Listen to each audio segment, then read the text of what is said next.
Bine v-am găsit, bine v-am regăsit, dragilor din Zodia Fecioară, oriunde v-ați afla. Suntem din nou împreună la o nouă lectură generală pentru perioada cuprinsă între 19-25 ianuarie 2026, așa că toți cei care aveți Soarele, Luna, Venus, Ascendentul în Zodia Fecioară, această lectură este de asemenea și pentru voi. Desigur, nu uitați, este totuși o lectură general colectivă, așa că vă rog să luați decât ceea ce va rezona cu voi. Și începem această lectură cu aceste minunate zaruri astrologice, să vedem ce este important de știut pentru dragii mei din Fecioară în săptămâna 19-25 ianuarie 2026. Îl avem pe Uranus, Zodia Pești și casa 10-a. Interesant. Dragilor, e vorba de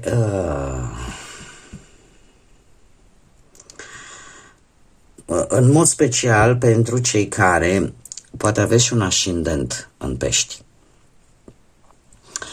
Dar ni se vorbește foarte mult de acele proiecte care pentru voi sunt importante, de cariera voastră, de statutul vostru social, de independența voastră socială, de capacitatea voastră de a reuși și de a vă asuma anumite responsabilități.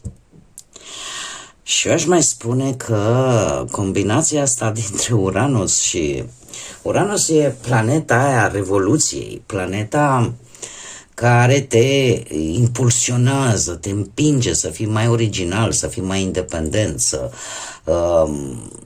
cum să spun eu, te împinge să te eliberezi de anumite restricții și să probezi ceva nou.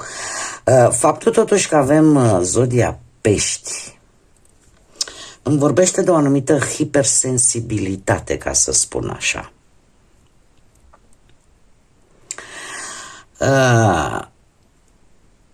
Probabil că vă veți folosi cu precădere cei care poate avea și un ascendent în Pești, dar în general vă veți folosi foarte mult de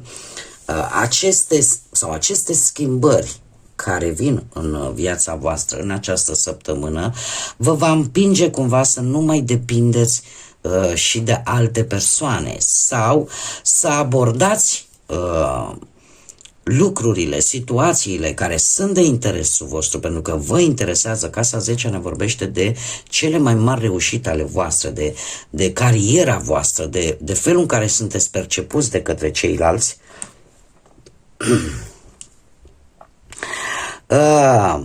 Eu aș spune că pentru voi urmează o perioadă de început.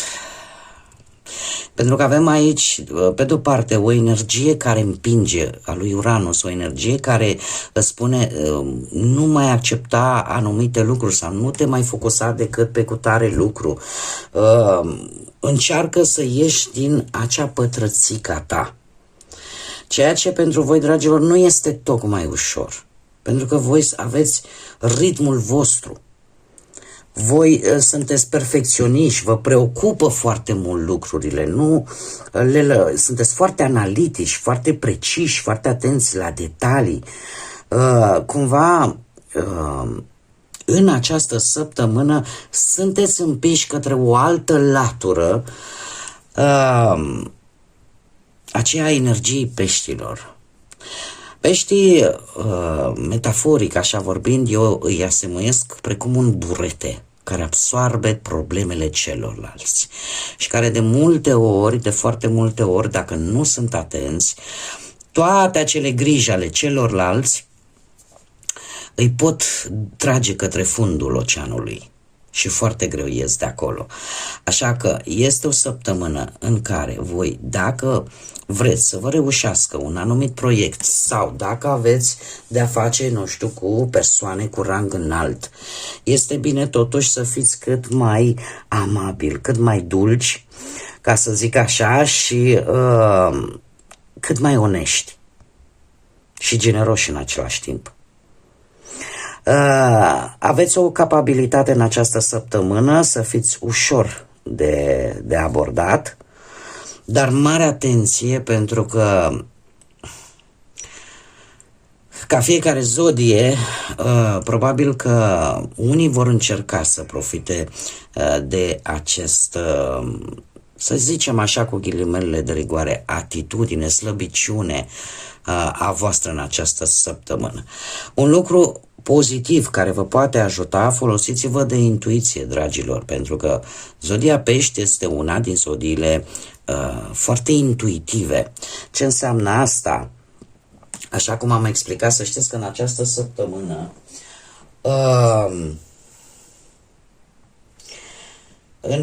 săptămână este foarte accentuată. Mi-a ieșit și la celelalte zodii, celelalte lecturi pentru zodii, mi-a ieșit Peștii, ceea ce îmi spune că, probabil și din punct de vedere astrologic, cumva intuiția este importantă în această săptămână. Ce este intuiția? Este acea informație, acea captare a unei informații în așa fel încât raționalul nu poate interveni. Da? Este ceea ce tu simți într-un anumit moment dat. Dacă ție ceva în interiorul tău îți spune nu e bine să stai aici, sau din contră, simți o energie care te cheamă și care spune uite, e bine să vorbești cu persoana asta, este ceva care nu are legătură cu raționalul, cu logica, ci pur și simplu vine din interiorul tău. Asta este de fapt intuiția. O intuiție pe care o deținem cu toții, depinde, cum am mai spus, de fiecare dată cum o dezvoltăm și cât de mult o dezvoltăm. Dar nu există persoană care să nu o aibă. Bun, haideți, deci vă poate ajuta pe partea asta a unei reușite, a unui plan bine pus la punct, vă poate ajuta, iar Uranus vă împinge cumva să ieșiți din bula voastră de confort, din acel cristal pe care poate mulți dintre voi vi l-ați construit. Este ceva care nu o să vă pice bine, trebuie să vă spun acest lucru, ori anumite comportamente care or să vă deranjeze, dar e o împingere de a vă elibera de anumite restricții și în sfârșit de a încerca să probați ceva nou. Unii dintre voi chiar puteți să vă desprindeți ușor de familie, e adevărat, cu păreri de rău, pentru a merge mai departe, pentru a vă îndeplini un vis. Da? Să plecați poate într-o călătorie. Și iar un aspect important cu care vine Uranus, și anume că veți avea posibilitatea să vă dați seama ce este bun pentru voi, ce vă corespunde și ceea ce trebuie să lăsați în urmă pentru ca acest plan să funcționeze.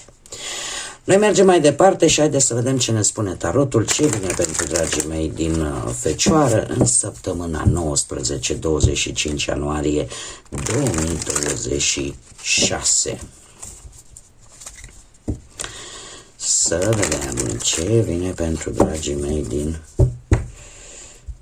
Fecioară.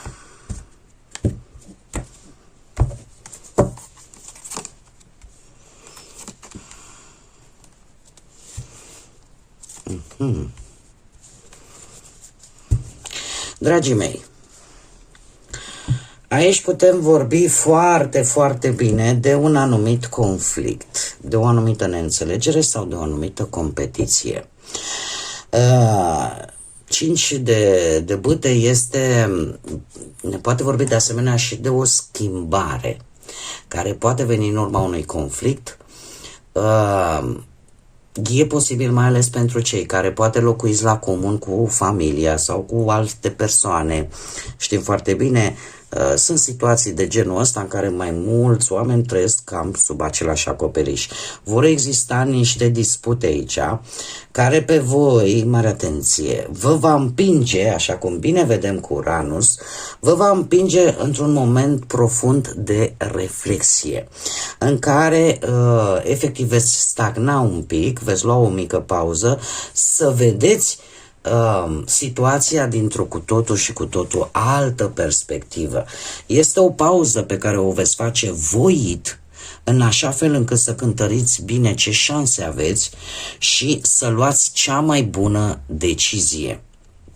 Într-adevăr, se poate preconiza și o călătorie, poate chiar către sfârșitul acestei săptămâni, dar ce aș putea eu să spun că veți avea, din punct de vedere emoțional, ca să zic așa, veți fi destul de tulburați și eu aș mai spune că, nu știu, poate la locul de muncă, da? Există un anumit conflict cu persoane diferite, pot apărea neînțelegeri, da? Sau discuții în contradictorii dacă vorbim de viața profesională. Lucru care pe voi vă va face să stați cu minței în banca voastră, să continuați să vă faceți treaba bine, chiar dacă aceste discuții vor fi prezente, lucru care vă va ajuta să vă cântăriți mult mai bine opțiunile. Da, pentru că eu cred că ce este cel mai important este acea schimbare la care voi vă puteți adapta. Cumva să știți că nu vă piere, ca să zic așa, să gândiți, dom'le, sunt neputincios și nu pot să le fac față. Nu, din contră, cu acest doi de monede îmi spune că sunteți conștienți că nu sunt lucruri peste care voi să nu puteți trece, le puteți face față. Ideea este că ar trebui poate să, cum să spun eu, să fiți destul de rezervați. Să fiți destul de rezervați și apare neimplicarea asta, totuși, să nu fiți implicați emoțional. De aici cred și zodia Pești, pentru că zodia Pești este o zodie de apă, o zodie foarte intuitivă, dar în același timp și foarte, cum să spun eu, din punct de vedere afectiv, emoțional, foarte sensibilă, foarte hipersensibilă, aș spune. Iar, cum am mai spus încă de la început, unii chiar pot profita de acest lucru, de această hipersensibilitate a voastră. Dar voi, în această săptămână, cumva veți încerca să lăsați această sensibilitate cumva în urma voastră, în așa fel încât să vă ocupați strict de ceea ce vă interesează, să vă cântăriți foarte bine opțiunile pentru a lua cea mai bună decizie. Dacă vorbim de bani, de bani, aș spune că, de moment, începutul de săptămână este un pic, să zicem, la limită cu bănuții sau posibil să apară anumite plăți, anumite cheltuieli care să vă zdruncine un pic așa partea asta financiară. Spânzuratul vine și el cu un anumit blocaj și o atenționare. Este foarte prioritar, cel puțin în această săptămână. Eu aș spune că mai și pe termen lung. Și pe termen lung. Trebuie să vă spun, spânzuratul este guvernat de Neptun, la fel ca și zodia Pești, care este guvernatorul. La zodia Pești, guvernatorul peștilor este Neptun și îl avem de asemenea și pe spânzuratul, tot cu planeta Neptun, îmi cer scuze, ceea ce mie îmi spune că vei amâna ori plata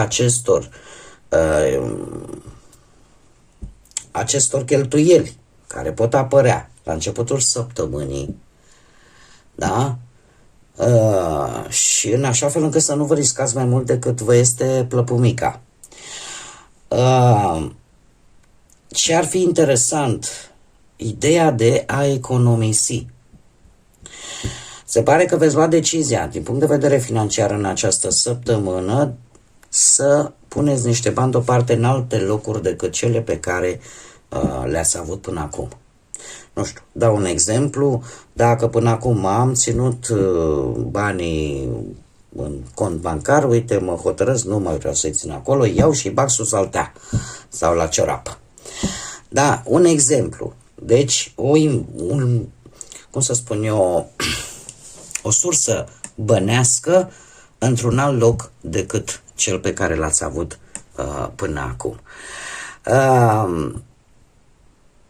Este un moment în această săptămână în care e bine totuși să fiți cât mai echilibrați pe partea asta financiară, să nu prea faceți speculații, pentru că lucrurile, să zicem, sunt un pic tulburi din punctul ăsta de vedere și se recomandă mai mult economie decât pe investiții, pe cheltuieli. Cumva banii trebuie mult mai bine ținuți, da? Dacă vorbim de partea sentimentală,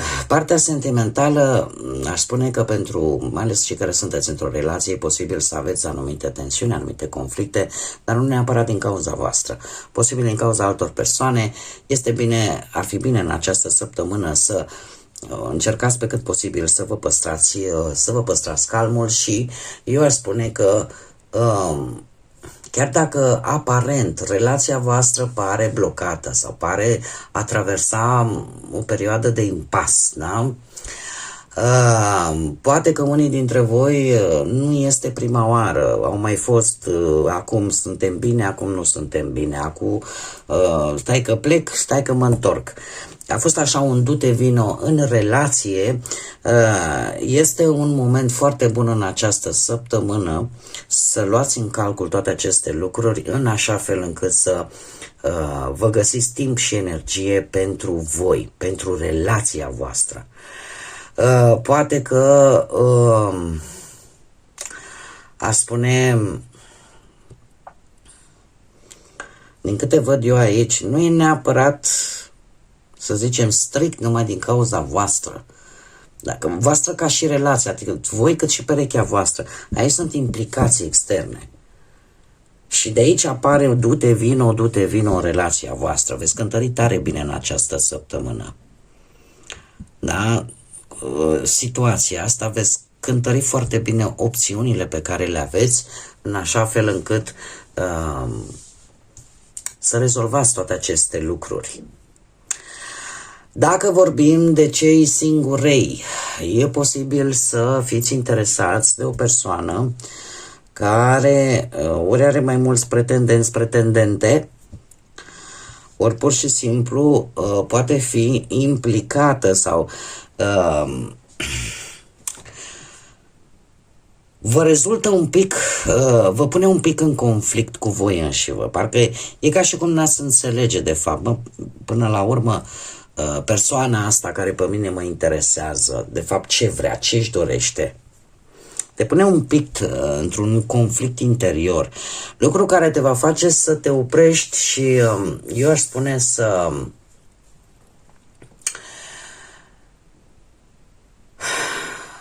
vă pune un pic pe linie moartă, ca să spun așa. De ce? Pentru că e posibil ca voi să fiți un pic mai idealiști și să existe anumite aspecte care să vă placă vis-a-vis de această persoană și altele care nu. Și voi, la rândul vostru, în această săptămână veți cântări. Să știți că sunteți un pic bulversați din punct de vedere emoțional, sentimental vis-a-vis de această persoană. Chiar dacă aparent voi sunteți, să zicem, cu picioarele pe pământ, totuși e ceva aici care vă dă cu virgulă, ca să zic așa. Cumva veți vedea dacă mai acordați vreo șansă sau nu acestei persoane, veți cântări destul de bine lucrurile Oricum o să fiți destul de pragmatici. Să fiți destul de pragmatici și de realiști, ca să zicem așa. Realiști. În ceea ce privește interesul față de această persoană. Haideți să vedem acum și ce mesaj divin am pentru voi, dragilor din Fecioară, în săptămâna 19-25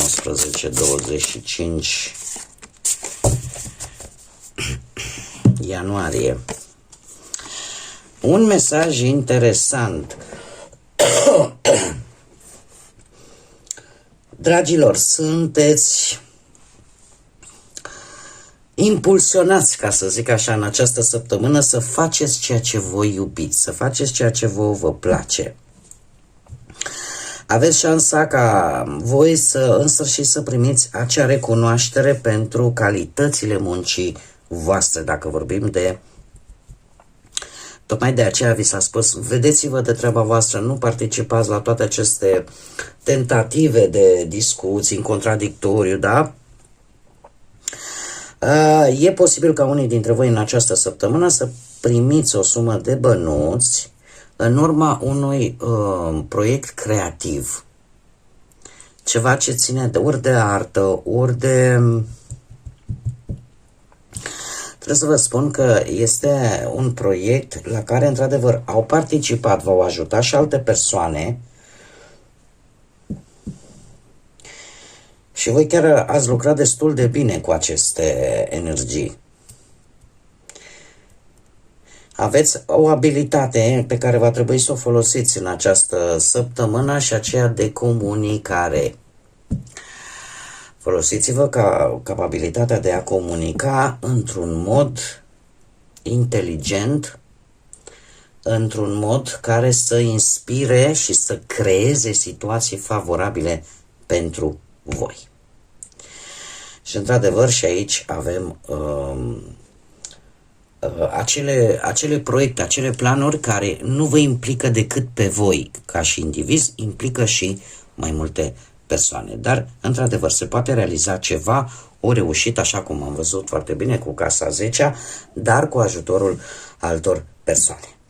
Bun, dragilor, cam atât am avut pentru voi în această săptămână. Eu vă mulțumesc că v-am avut alături, vă mulțumesc că am fost împreună. Până data viitoare, când ne vom reîntâlni la o nouă lectură, să aveți o săptămână minunată și de la mine tot binele din lume și, desigur, să fiți iubiți, dragilor.